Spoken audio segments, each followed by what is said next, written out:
Hot mic. Hello, everybody, and Happy New Year. First time here at Tully's for 2025. Thank you for joining us live on YouTube, back at home, and also at the Tully's Good Times on the Vestal Parkway. You're listening to the Good Times with Coach Show. My name's Brooks Hill, voice of the Black Bears, and to my right, your left in the restaurant and on your screen back home is head coach Brant Sherwood. And, Coach, busy weekend in Michigan, getting real familiar with the trek from New York to Michigan as the Black Bears go back-to-back trips in two different cities, take on two different opponents.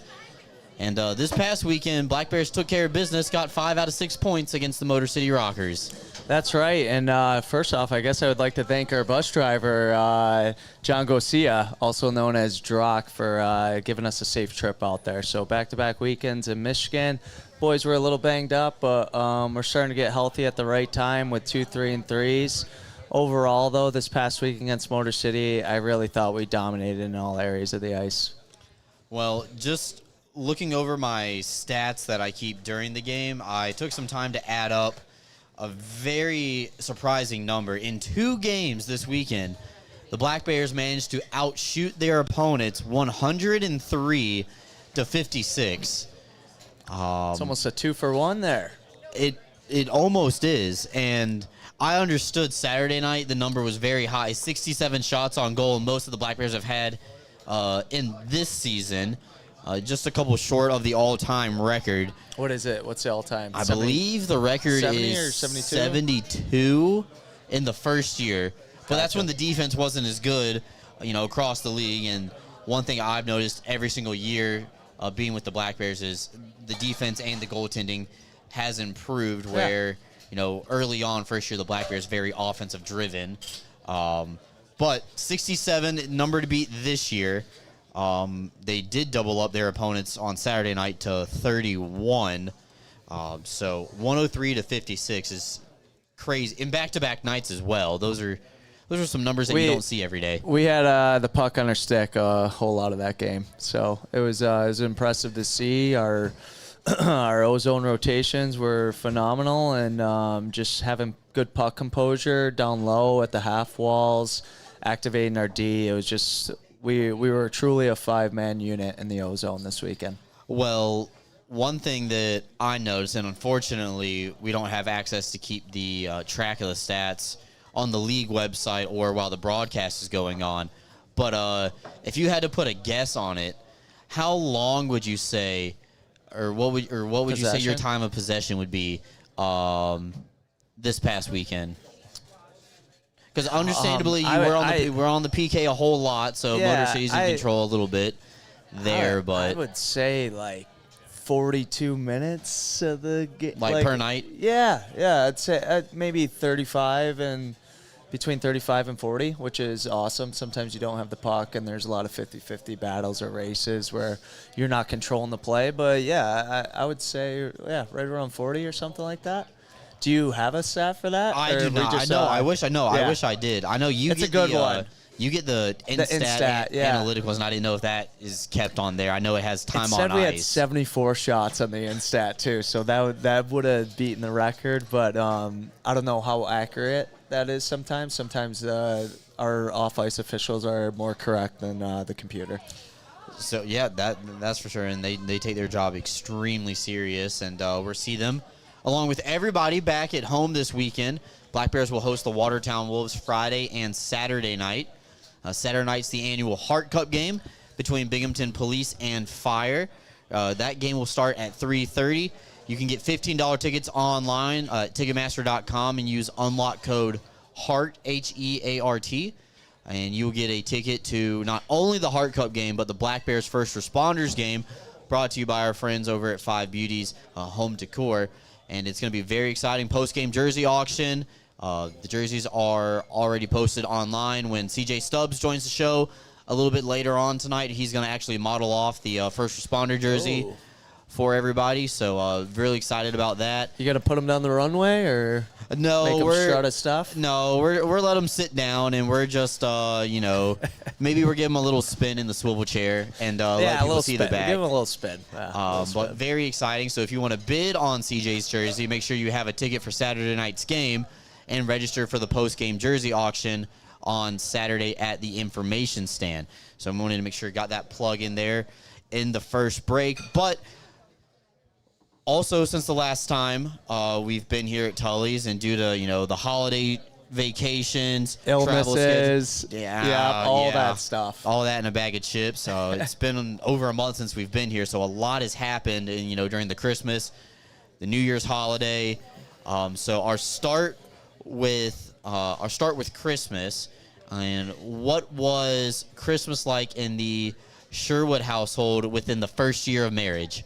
It was amazing. So the night before, we had dinner at the in-laws at her Aunt Robin's, and we do the 7 fishes. It's something these Italians do. I try to keep up with them and, battle for food at the table. But it was a great time. And then actually on Christmas Day, it was very relaxing.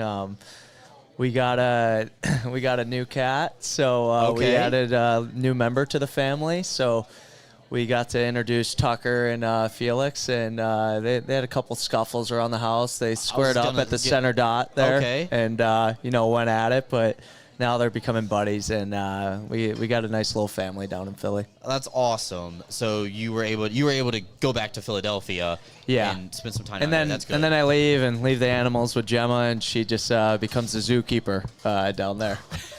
Don't tell her I said that. Okay. So that's exciting. Obviously, big anytime somebody gets to spend time back home with a family. How about you, Brooks? How was Raleigh? It was good. It was very good. Got to see a lot of friends from high school. Do you have any eggnog? No, I'm not a big eggnog guy. I never understood that. And then, thankfully, got to go to Annapolis for 3 days. Got to go to the bowl game, see ECU play NC State. Ran into a lot of people I went to college with. Country singer as well, right? I did get to meet Cooper Greer. He is now following the Black Bears on Instagram, and there we go, a new fan. We're trying to get him to sing the national anthem next time he comes to Binghamton. Come on, Cooper, show up. Yeah, show up for the Black Bears. So that was really neat. A lot more people keeping up with what I've been up to in New York than I guess had suspected. And then, obviously you reach out to some people ahead of time. It's like, hey, are you going to the bowl game? Like, let's meet up. Things like that. So you have those people, and then you have the other group of people that you just naturally run into each other. It's cool stuff, yeah. I didn't know some of my college teammates were there, and we did rush the field after the game, and I ran into 3 of my college teammates who I had no idea were there. Hadn't talked to probably like in 2 years before I moved up here to New York, so that was really cool just to see. And then what a fun experience, though. Yeah, relive the glory days. Yeah, a little bit. I don't know about the glory days, but it was fun. It was great to spend that time with the family too, and then just really funny, like, dad getting old moment, arguing with the GPS on how to get to the airport on the way back. We missed 3 turns.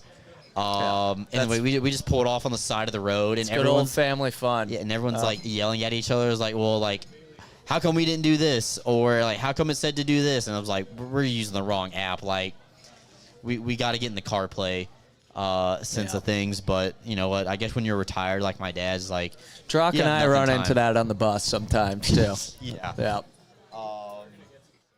So that was fun, and then unfortunately, right after that, I came down with flu, got a little bit of the locker room bug. I think you've just been avoiding road trips with the guys. That's what everyone's been saying. Oh, I know. I definitely got chirped. As soon as they saw me loading up the bus, I think everybody had one for me. So it was a, I talked to my parents about it. It's like, I deserve it. Like, I hadn't been on a road trip in a month, so it was like, it's going to happen. You got to hear it. Yeah, you got to hear it. You got to hear it. It's all fun and games. And then I hear them giving it to each other today about people not playing last weekend or, like, not traveling. And it's like, oh, like, it's not just a me thing. Like, I gave it to Clarky a little bit in practice. Oh. So Yeah, we want to push these guys to get back, but ultimately, it's we're just busting each other's chops. So, Absolutely, and it's a good sense of belonging that they feel confident enough, or I don't know if they're confident enough, but they can do that.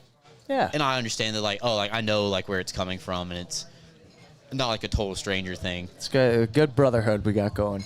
It is. It's very, very exciting, but it does mark after this weekend that the Black Bears are officially halfway done through the season. So, Black Bears' record after 28 games this year is 23-4-1. That adds up to 28 games played, 65 points. That is top of the Empire Division and top of the league as well.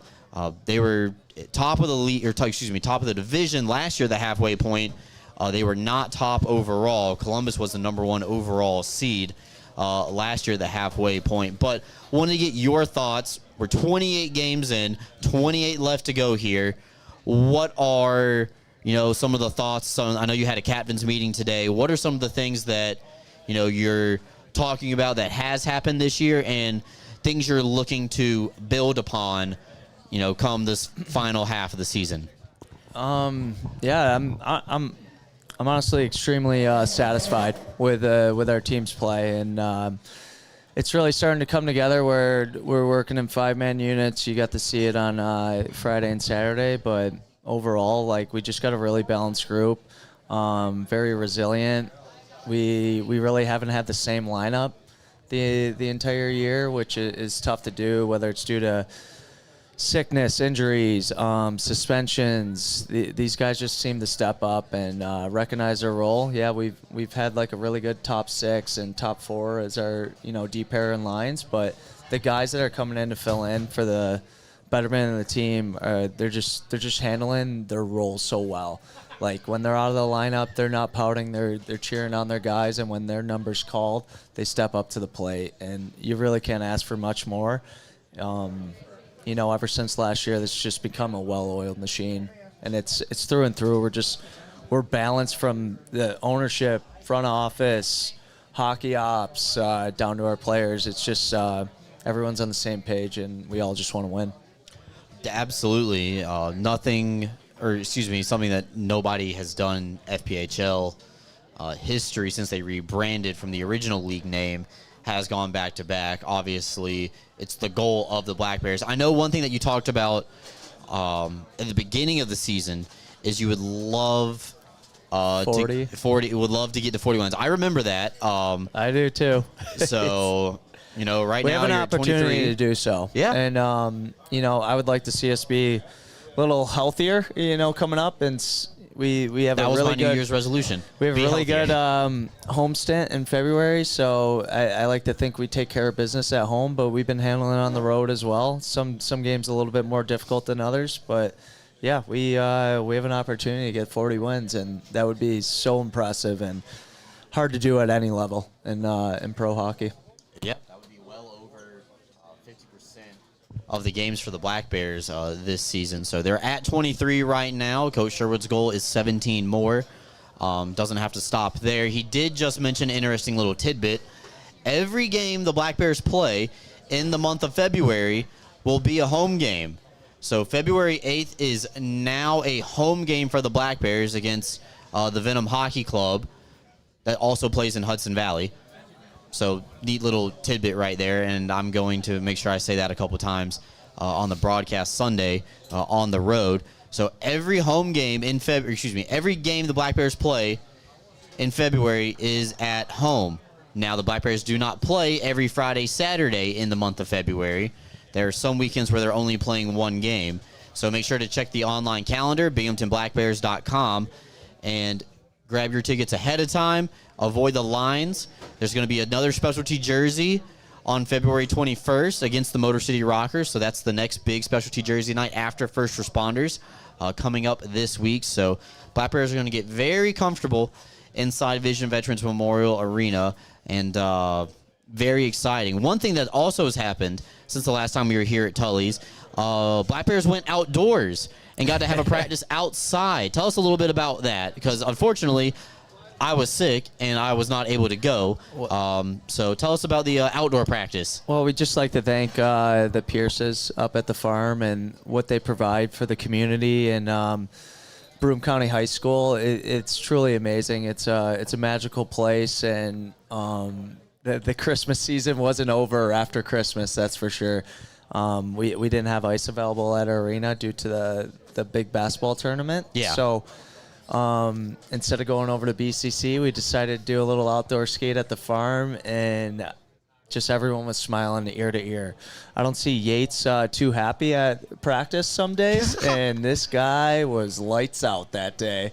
He was just like a little boy on the pond. So you got to see a lot of smiling faces, and it was hard to see the puck at some points with the sun glaring, but we had the eye black on. I saw and a lot of everything. people decked out in the eye black. I think Dan Weber had a ton on. Yeah, down the road, I would love to see an outdoor game there. I know Larry's talked about it a couple times. We just got to get linked up with the governors of the league and hopefully make something work. Maybe get a couple food trucks out there, limited tickets, but it would just be such a special game, or maybe even like a skills competition, all-star game, something like that. It's just too great of a place to not go back. Hopefully we can get another skate out there again. Yeah, I would absolutely love to, because I know that you invited a lot of friends and family at the end of practice to go out, skate. Again, hate being sick at that time, because I would have loved to go out there. Obviously, the guys would have chirped me a whole lot based on the way that I skate. I'm not the most technical with my turns. Jeets was going bar down from the top of the circles. He might have a PTO in his future career. That's good. It's good. I stand by it. I do have the best wrist shot in the office. Love it. So I'm ready to showcase the skills. I would love to do the bucket boy drill one day at the outdoor ring. I think that would be like my achieving moment, and that would just give it to my skating instructor when I was 10 years old who failed me. And Yeah, why we I can get a couldn't. video and send it to him. Yeah, Let 'em know. definitely. Let him know, being like, hey, remember this kid you failed 15 years ago? Well, he just Look at him now. Look at him now. He just Yep. scored bar down against a pro goalie. That would probably be the top 5 moment of my life. But absolutely big thank you to the Pearsons for having the Black Bears out at the farm earlier this year, and again, hopefully they can get out there again this season before it gets too hot, and they got to take the ice out for the summertime. So looking forward to it. I'll definitely be there, health permitting, this time around. So again, that was another big thing that happened while we were away on holiday break here from Tully's. One thing I was noticing today in my prep work when I was actually doing some stats updating for CJ, who we're going to have later on the show tonight, is I took a look at the league leaders in terms of points, goals, assists, a lot of the offensive stats right now. So just very quickly for everybody at home, in terms of overall points, Black Bears have 4 players in the top 11 in the league. Tyson Kirkby leads the league in points with 54. Austin Thompson, Dakota Bond, and Gavin Yates also in the top 11 in that category. Going over to assists, Black Bears have the first and second highest in the league with Kirkby and Bond respectively. In helpers, Yates is tied for 9th. CJ Stubbs is tied for 13th. Austin Thompson tied for 15th, and Jesse Anderson tied for 18th. So Black Bears have 6 players in the top 20 in assists. And then going to the moneymakers in goals, Tyson Kirkby leads the league in goals with 24. Austin Thompson's 5th with 17, and Cam Clark, even after all the time he's missed, He's tied for 12th. So Binghamton with 3 skaters in the top 12 for goals, 6 in assists, and 4 in total points. So offense, no shortage anywhere, and that's a lot of guys who, A, have been here for a couple of years, B, have a letter on their jersey for leadership qualities, or 3, people who didn't even play a full season last year and are just in their first full rookie season this year. So that speaks a lot of volume. I would say we're lucky to have those guys, and just going with like Tyson, Tomer, I got to and Yates. I got to inherit some really good players, but the new guys that are coming in, they're complementing these guys well, and just shows what a balanced group we have. And a lot of the stats don't show up, but it's guys going to the net, creating traffic, and a good net front screen, stuff like that, are contributing to goals. But overall, yeah, we're clicking on the offensive side of things. One thing that doesn't show up in the stat column, and Dan Weber, who was doing color commentary on Saturday with me, actually pointed it out while the Black Bears were on the power play. It's no secret that Austin Thompson takes a beating in front of the net, especially on the power play. And I mentioned that, he just got knocked down again, and Dan comes up with the great stat line. He's like, well, Brooks, somebody has to lead the team in it.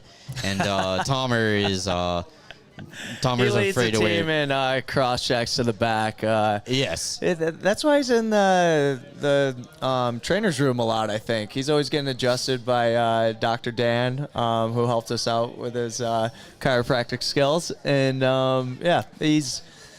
he takes a beating for the team, and it doesn't go unnoticed in our room. It's a stat that doesn't pop up on the sheet, but he's a guy that's creates a lot of opportunity for our flank shooters, QBs, and stuff like that. Not only is he getting it done on the power play, Thompson's also tied for the league high in shorthanded goals with a couple players from Danbury as well with 3. So Austin Thompson, another league leader for the Black Bears. So that is all I had on stat-wise. Anything else? I know you got another thing to get to tonight. The Black Bears are a little bit double booked. I know the Booster Club meeting is coming up. Doubleheader. Yeah. I know. So anything else you wanted to say or get out there before we let you go and bring on CJ? I'm just excited to hear CJ Stubbs talk for a little bit. We are very lucky to have another player like him as well. And I'm sure he's going to have some good stories about his time in Roanoke, but he's been playing so well this year. Have you told him anything's off limits from y'all's time in Roanoke? No, is he sworn to secrecy on anything? No, he's not. He can say whatever he wants. He's got a couple. I'm sure he's got a lot of suspension stories about me as a player as well, not only as a coach. So, it'll be a good talk. I might ask him which ones were worse, coaches' suspensions or player suspensions. I had a spear on the bench one time that got me out for a couple games. On the bench? Yep. On the boy, bench. I have to hear about that one. Well, okay. Well, awesome. Well, again, thank you for your time. I know you got to get over to the Booster Club meeting, so we appreciate it. As always, that's the voice of head coach Brant Sherwood. We'll be right back after these messages. We're here from Black Bears forward CJ Stubbs coming up right after this. Black Bears take on the Wolves Friday and Saturday night this weekend. Saturday night is the annual Heart Cup game at 3:30 between Binghamton Fire and Police. And at 7 p.m., it's First Responder Night presented by our friends over at Five Beauties. Don't wait. Grab your tickets now at BinghamtonBlackBears.com. Experience the new way to watch your Black Bears play all season long at home and on the road, free on YouTube.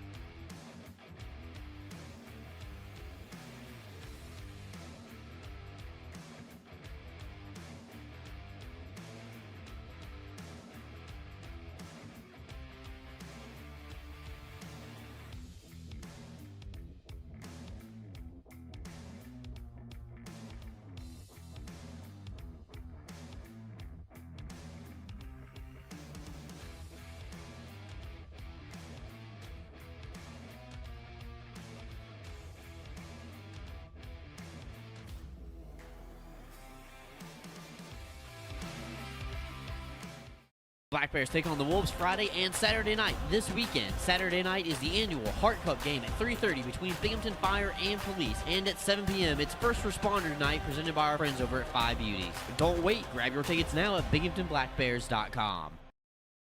Experience the new way to watch your Black Bears play all season long at home and on the road, free on YouTube.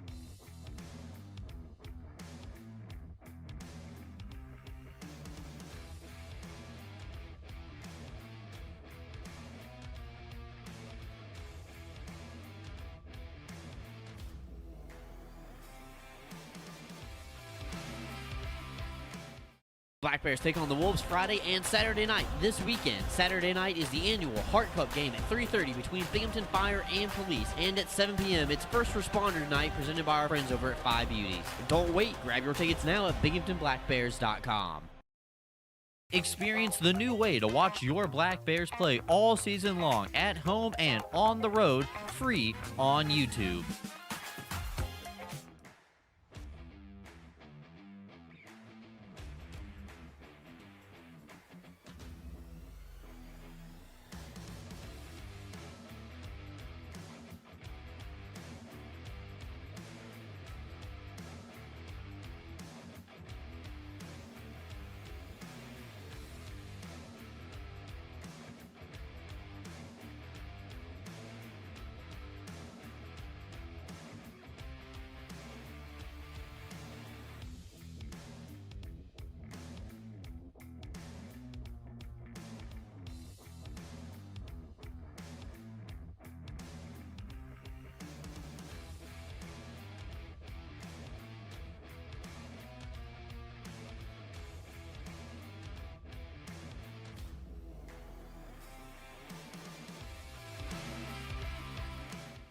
Black Bears take on the Wolves Friday and Saturday night this weekend. Saturday night is the annual Heart Cup game at 3:30 between Binghamton Fire and Police. And at 7 p.m., it's First Responder Night presented by our friends over at Five Beauties. Don't wait. Grab your tickets now at BinghamtonBlackBears.com.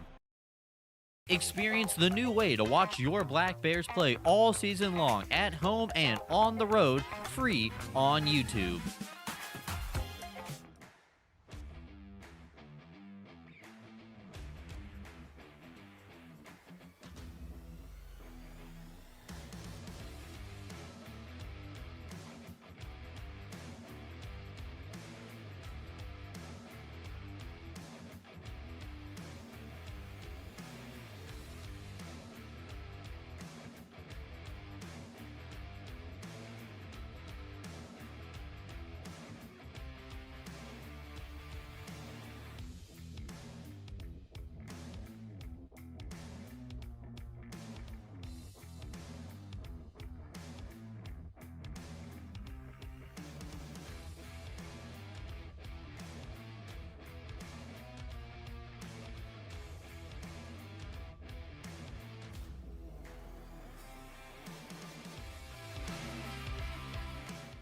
Black Bears take on the Wolves Friday and Saturday night this weekend. Saturday night is the annual Heart Cup game at 3:30 between Binghamton Fire and Police. And at 7 p.m., it's First Responder Night presented by our friends over at Five Beauties. Don't wait. Grab your tickets now at BinghamtonBlackBears.com.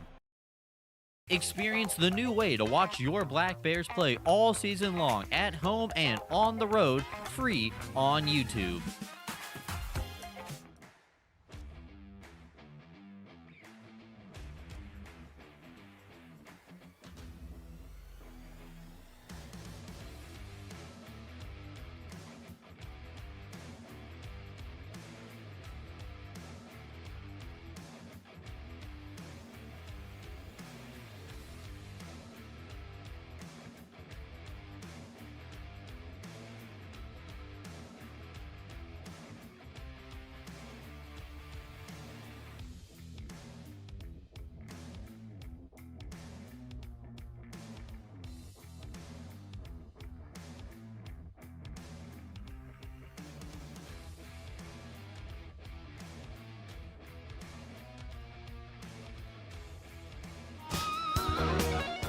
Welcome back in, everybody. Brooks Hill now joined by Black Bears forward number 23, CJ Stubbs, making his Tully's debut with us here tonight on the show. CJ, thank you for coming out and having a good time with us. Yeah, thanks for having me. Should be fun. Oh, yeah, absolutely. So, first off, in case you guys notice, CJ is wearing the brand new First Responder jersey brought to you by our good friends over at Five Beauties Home Decor. It is white base this year with with blue and red sleeves, signifying police and fire. And then also on the back of the jersey there is the EKG heart monitor, signifying EMS as well. So really exciting. I know I just threw it at you a little bit off camera and told you to put it on, but a lot of the guys, as soon as they actually saw it out of the bag for the first time, got really excited for it. But what are your initial thoughts on the jersey for this year? Yeah, I like it, especially with everything that's kind of going on in California, close to home and kind of where my family is. Pretty cool to see the fire department up there. Yeah. And so, yeah, I like it. It's pretty sweet, and I think it's a good reaction from the boys as well. So. Oh yeah, I mean, I'm excited for it. Not only is it legible from like the broadcast standpoint and how far I am away from the ice, but I can read the names and numbers. But it also looks very cool as well. So EJ did a great job For sure. designing the jerseys as well. You mentioned being out from the West, and obviously with everything that's going on out in Los Angeles and the California area with the wildfires, first responders nationwide are getting a lot of appreciation. Sometimes in moments like this, they get a lot more than, everyday life, things like that. So every first responder, not only right here in Broome County, but, across the country, we want to thank you for your service, your support to the areas that you serve, and especially the ones dealing with natural disasters right now. We just want to put our thoughts and prayers with you guys as well. Yep. You are from Utah. Yep. And you have been playing hockey over on the East Coast now for quite a while. Went to SUNY Morrisville, went some time in Roanoke in the SPHL with Coach Sherwood as a player, and now find yourselves here out in Binghamton. But what was it like growing up in Utah? Yeah, I mean, it was good. A lot of stuff to do outdoors, so always outdoors, and whether it's playing sports or hiking, mountain biking, snowboarding in the winter. But absolutely love Utah, but also enjoy my time out here in the East Coast as well. Do you ever get to go back home out to Utah? Yeah. Obviously not during the season, but during the off season. Yeah, I usually make my way back to Utah in the summers, and get to experience, the Utah summers, which are awesome, and do the things that I like to do, golf, hike, and all that stuff. So, yeah, it's great. And you still have a lot of family out there? Yep, family is still out there. It's kind of rooted at this point in Utah, so. Okay. Yeah. That's awesome. So that's where home is. That's where home is. Yeah, home is there, and then I got extended family in California as well. So, Okay. Yeah. Man, so what was it like growing up with youth hockey in Utah? I know that the Utah Hockey Club is now relocated from Arizona, and they have NHL hockey for the first time, and I know I believe they've had some minor league teams in Utah before, Yeah. if I'm correct. But what's the hockey scene like that for you growing up? Because obviously, when you were growing up playing youth hockey, there was no NHL team to follow, or to have like the grassroots planted in in kids. Yeah. So we had the Utah Grizzlies, kind of, for me growing up, ECHL, which they're still around today, but they also had like the Golden Eagles back in the IHL and Okay. AHL. So they've had some good high-level hockey, but nothing quite like the NHL like they have now. But youth hockey wasn't great compared to markets like New York or Colorado or even Arizona. Texas is actually pretty big, but I think having those NHL teams, it really makes the youth hockey that much better. So nothing crazy. We had our AAA team. I think we only had one, so we had a lot of AA, which the AA teams did pretty well. But we'd go out to Colorado, and it was tough.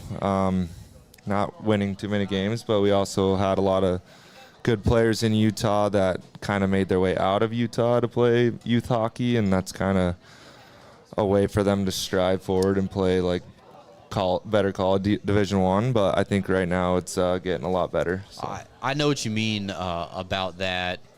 Not that I went away to play hockey at a better spot, but there were some kids who I used to go to summer camp with, was in after-school clubs with, that were in the Raleigh, Wake Forest area, and they were playing junior canes, things like that. Yeah. But you get to a certain age, and then, all of a sudden, like, sophomore year of high school, 3 or 4 guys move away, and they come up to the Northeast to go to prep school, boarding school, things like that, because, they're real they're real passionate about hockey. North Carolina doesn't have high school hockey as a varsity sport. Yeah. So I definitely understand that part about, like, guys moving away, things like that. Now, were you able to play hockey, like, in your hometown, or you have one of those stories where, your parents are driving you 2 or 3 hours across the state to go to practice? It wasn't quite like that, but it was like a 45-minute drive. Okay. So it was an hour and a half commute there and back, so that definitely took a toll, but I'm very appreciative of my parents for taking me every day. But once I turned 16, got the license, I was taking my boys to, or my buddies, teammates, to practice every day. So I bet your parents were thrilled about that once you turned 16. Of course, yeah, of course. What is the coolest place that you got to play a tournament before you went to SUNY Morrisville? Tournament? I'd have to say Alaska. We had our regionals when I was in U8 last year of U18s. We went to Alaska and had regionals there, and it's quite the experience. But there's so many great places you go.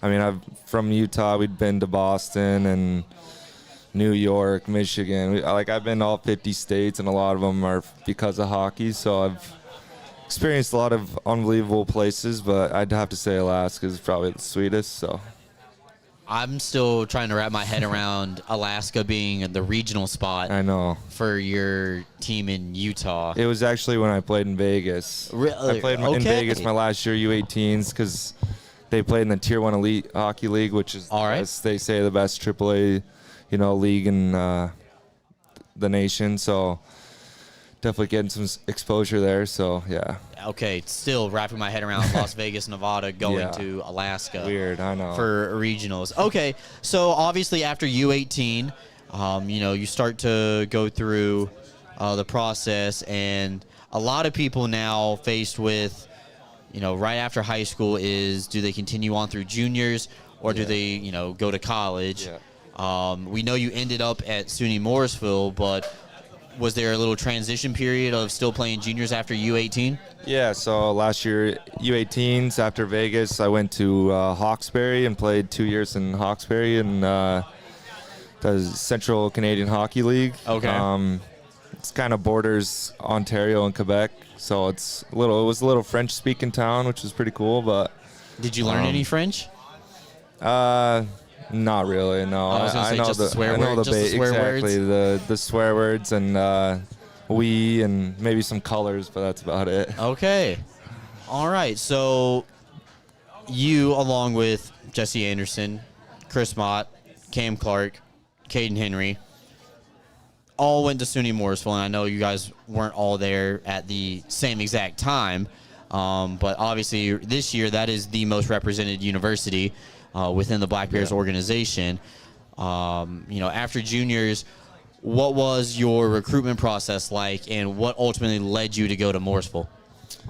I recruited a couple schools, I toured a couple schools, but I talked to a few schools, but when I toured Morrisville, I toured with a couple of my buddies that kind of committed before me, and I saw just the kind of a tight-knit community they had there. Everything was walking distance. The rink was on campus. That was probably the main thing. And then just kind of the coach telling me, Kevin Krogel, who's the coach there still now, is just basically kind of led me with giving me all the opportunities from the get-go as a freshman. And I kind of trusted him in that and took his word for it and ended up committing there super late. I got there kind of the day school started. Really? But, so it was a late commitment, but I'm happy I went there, and I think it all kind of worked out in the end. Well, it's funny. I believe when we had Chris Mott and Cam Clark on the show earlier this season, and we talked about them choosing Morrisville, both of them saying that the rink being on campus had a lot to do with it as well. So that is really neat. Your situation in recruiting, did you know anybody on the team that was maybe not in your class, or did you know any of the older guys on the team, or was it more of guys your age and was hey, we think we have something here with the Mustangs? Yeah, I didn't know anybody on the team, but Okay. I did commit there, or I did tour there during a game, and I don't know if they won or lost, I can't remember, but I was impressed with kind of the players they had, and yeah, it was just kind of a random commitment, but it all worked out, like I said. Yeah. So obviously, things went well. You finish up at Mooresville, and then you make your way into the SPHL with Roanoke, and is that where you met Brant Sherwood? Was Yeah. with the Rail Yard Dogs? Yeah, the legend of Brant. I don't know. I've talked about it before, but he kind of took me under his wing early and kind of gained a relationship there, and I think it's been a mutual respect ever since. So what's it like now that you are, I guess, you're being coached by a guy that, you shared the bench with, locker room.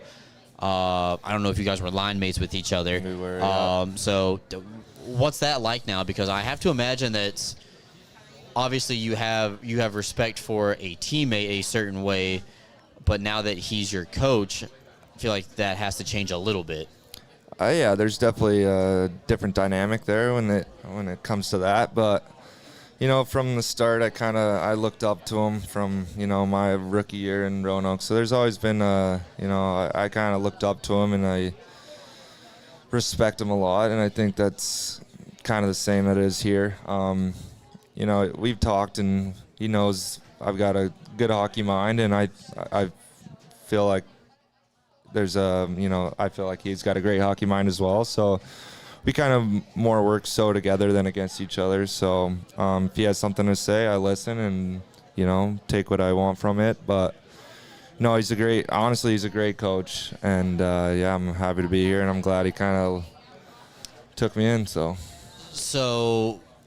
I want to talk about the championship that you won in Roanoke. But before I get there real quick, this offseason, you were coming off an injury. What was the situation like? When Coach Sherwood calls you about like, hey, what do you think about playing in Binghamton? I know you had spent majority of your pro career, if not all up until the point with Roanoke. Yeah, pretty and much. Obviously, I can imagine it's got to be hard to leave one city where you've spent a lot of time over, your young adult life, and switch towns, locations, different league, not knowing a whole lot of people. I know you had known Jesse a little bit, and then obviously Coach Sherwood. But what was that like when he called you? I'd assume some point during the summer. Yeah, it was kind of at the point where I didn't know if I was going to play again. So Okay. Didn't have really any expectations of going back or playing. And I went to Elite Hockey Camp, which is a camp out in New Hampshire. It's dorm board for kids, and we were coaching there. And Kirkby was out there as well, Connor McNamara, so they kind of were in my ear too, telling me, okay. So I didn't know you were out at that little camp. recruiting from them as well, and telling me all the great things that Binghamton has to offer. But Sherwood called me and kind of got to the point of if I wanted to play or not. And obviously, I love Roanoke. I love the city. I love all the fans and the people and the teammates. But for me in my situation, I felt like the best opportunity and situation for me was to come here and be a part of such a great team and organization. And obviously they have the fans and the city's great, but I'm just ready to I'm kind of coming into a great team already, so I just want to help the team out and try and lead to a back-to-back championship. So Yeah, well, it's a great piece to add to the puzzle. You've been tearing it up a whole lot recently. Before we get to this year's stats and the way things go, I did want to ask you about the championship that you won with Roanoke. Now that was your third season with I think Roanoke, so. correct? Yeah, third. It would have been fourth, but COVID kind of messed things up. So What do you remember most about that championship team? Because you guys were in a little bit different situation than what the Black Bears were. You guys went into that playoff middle of the pack. Yeah. Where the Black Bears went in as the 1 seed on their side of the bracket. I know the SP does theirs, I believe 1 to 8, and it's seeding that way instead of having 2 divisions. But what do you remember most about that championship run? With the Dogs, obviously a lot of adversity for you guys. Not being, one of the top 3 seeds. Yeah.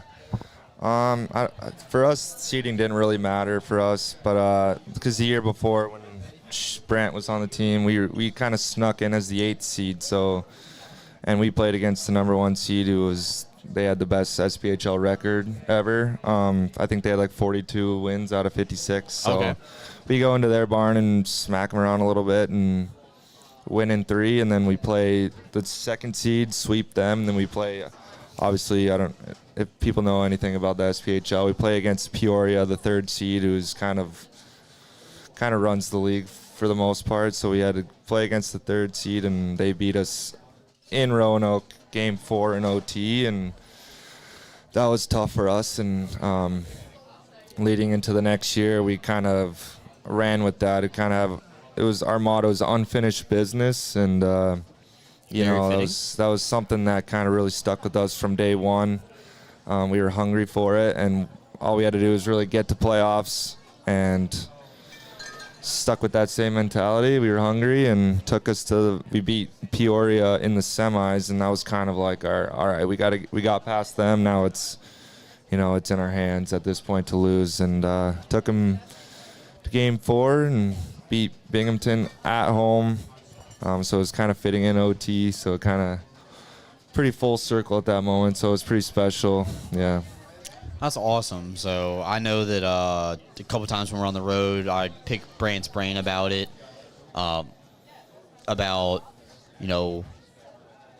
He's from a different side of, the bench now, or a different side of the glass, I should say, because he had taken over for the Black Bears at that point. Obviously, we're in the midst of our playoff run at the same time, but he's always checking and being like, "Oh, Dogs won tonight." Yeah. Taking care of business, and obviously he was very happy when you guys were able to, finish it off against Birmingham. So that's really cool. But our transition now to this year, things have been going well to you. I think maybe fair to say, and correct me if I'm wrong, but probably a little bit of a slow start by your standards or Coach Sherwood standards in terms of offensive production, but things have been turning up really hot for you. 5 goals in the last 6 games with the Black Bears, and then goals in the last 4 games as well. You had that 5-point night since the last time we were here at Tully's as well, with 1 goal and 4 assists. What do you feel like the transition has been for you, playing with a new team, maybe a new system? Don't know how much compare Binghamton to Roanoke is in the X's and O's column, but really coming into your own, especially during the last 2 weeks in Michigan when the Black Bears needed it. Yeah. It was definitely, like we talked about it, coming off an injury and not really skating much or was able to, work out much during the off season. So getting here late in the season, kind of felt like I kind of jumped into it. But just got to get my feet under my legs. Kind of, like I said, rough start, but now I'm back and feeling confident and in much better shape than I was coming in, and kind of showing on the ice at this point. Yeah. Just like growing pains. Anytime there's somebody with a new team, it takes time. For sure. To make adjustments. We see it in the NHL. At the trade deadline, when everybody makes a big move, everybody expects them just to be able to pick up exactly what they're doing with their old team with the new guys, but people don't play the same way. They don't have the same habits, so it takes time to learn those. But last 2 weekends, you guys have been up in Michigan, Port Huron, and Motor City. Obviously, 4 games in a row on the road, difficult by any means, no matter what level of competition you're playing at. Staying in hotels, being away from friends and family back here in Binghamton. What are you most proud of over the last 2 weeks that the Black Bears have accomplished? Yeah, obviously long road trips are tough. They take a toll on you, physically, mentally, but I think one thing that's kind of with Brant is adversity, and it's part of the journey. And when you go through something like a 10, 12-hour road trip and you got less bodies, people are hurt, people are sick, you kind of go through, you're going through this adversity, and the boys are always, battling through it, and we were able to get, out of the last 12 points, we got, 9? So 12? would have been 3 for a regulation win in Port Huron, none for the Saturday game, 3 in Motor City Friday, so that's 6, and then you got 2 out of... So 8 out of 12. Yeah, 8 out of 12. 8 out of 12. So it's, obviously we won 12 out of 12, but, and it's the dog days right now. It's middle of the season. You're in freezing cold temperatures out in, Michigan, but... yeah, inside and outside. Yeah, exactly. So getting 8 out of 12 is good, and we've still got another road trip coming up. But February, I think we were talking about, we're at home for the full month of February, so that'll be a good time for us to get going and get these points and start piling up some wins. Yep, Black Bears looking to repeat as division champions. Pretty soon they'll be able to go ahead and claim the official spot in the postseason.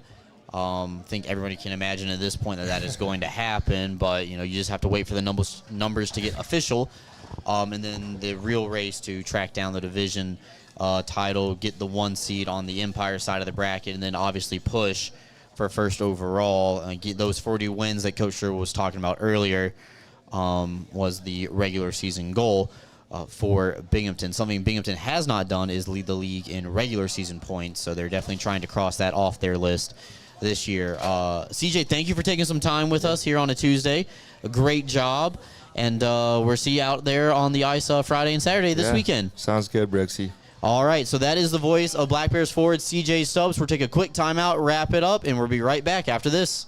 Black Bears take on the Wolves Friday and Saturday night this weekend. Saturday night is the annual Heart Cup game at 3:30 between Binghamton Fire and Police. And at 7 p.m., it's First Responder Night presented by our friends over at Five Beauties. Don't wait. Grab your tickets now at BinghamtonBlackBears.com.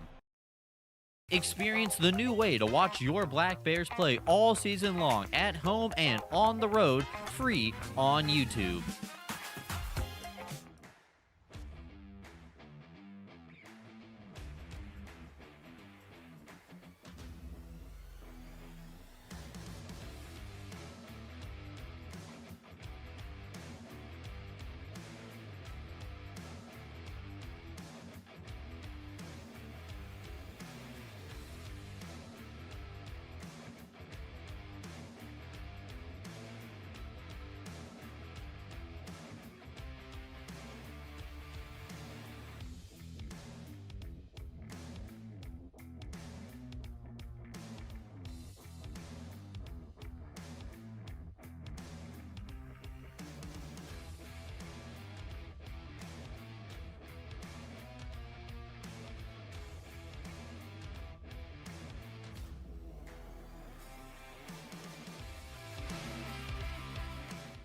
Black Bears take on the Wolves Friday and Saturday night this weekend. Saturday night is the annual Heart Cup game at 3:30 between Binghamton Fire and Police. And at 7 p.m., it's First Responder Night presented by our friends over at Five Beauties. Don't wait. Grab your tickets now at BinghamtonBlackBears.com.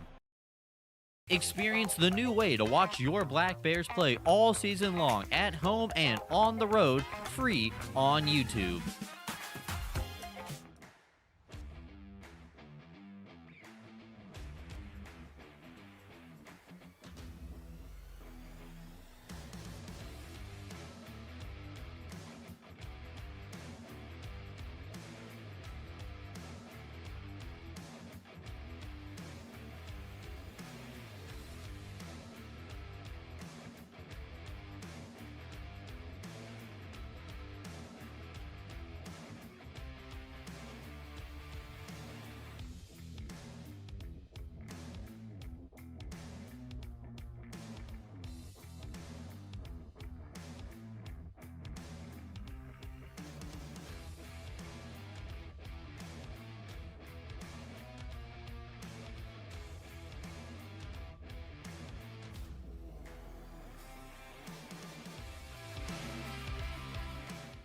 Black Bears take on the Wolves Friday and Saturday night this weekend. Saturday night is the annual Heart Cup game at 3:30 between Binghamton Fire and Police. And at 7 p.m., it's First Responder Night presented by our friends over at Five Beauties. Don't wait. Grab your tickets now at BinghamtonBlackBears.com.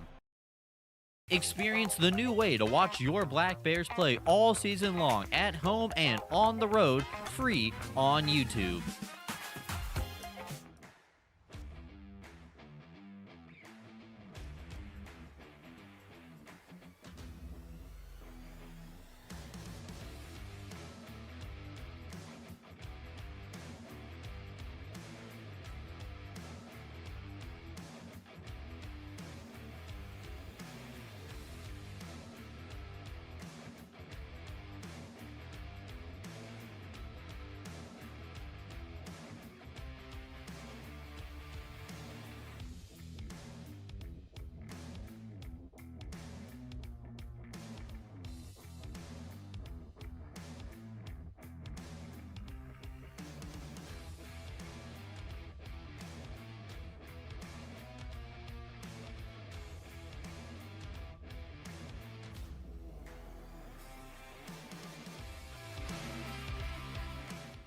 Black Bears take on the Wolves Friday and Saturday night this weekend. Saturday night is the annual Heart Cup game at 3:30 between Binghamton Fire and Police. And at 7 p.m., it's First Responder Night presented by our friends over at Five Beauties. Don't wait. Grab your tickets now at BinghamtonBlackBears.com. Experience the new way to watch your Black Bears play all season long, at home and on the road, free on YouTube.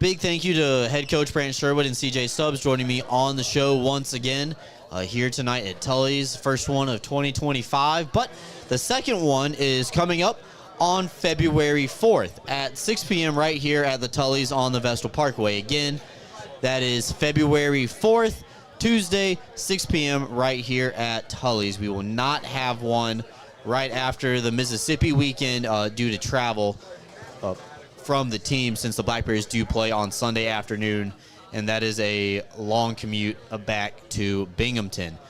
So, First Responders Night is Saturday night, brought to you by our good friends over at Five Beauties at 7 o'clock. Annual Heart Cup game benefiting the American Heart Association is at 3:30 p.m. Binghamton Police versus Binghamton Fire. Can Binghamton Fire win 3 games in a row?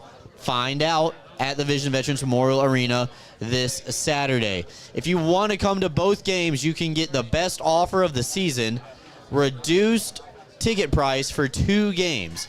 Go to Ticketmaster.com, search Binghamton Black Bears, enter code HEART, H-E-A-R-T, and you can purchase $15 tickets in select sections. Good for the 3:30 game between Fire and Police, and also Black Bears versus Wolves at 7 o'clock. Binghamton will take on Watertown Friday night as well at 7 before heading on the road to take on the Hockey Club Venom on Sunday for a special 3 p.m. puck drop on the road. We'll have all 3 games live on YouTube, and we look forward to seeing everybody at the arena Friday, Saturday, and hopefully you tune in on Sunday afternoon for a matinee between the Black Bears and the Venom. So for tonight's video director, Josh, EJ, on the 1s and 2s, and helping us set up and tear down intern Matthew as well. My name is Brooks Hill, signing off for everybody here with the Binghamton Black Bears. We'll talk to you again at Tully's February 4th, and we'll talk to you live from the arena on Friday night for the Black Bears against the Wolves. First and second place teams doing battle in the Empire Division. We'll see you then.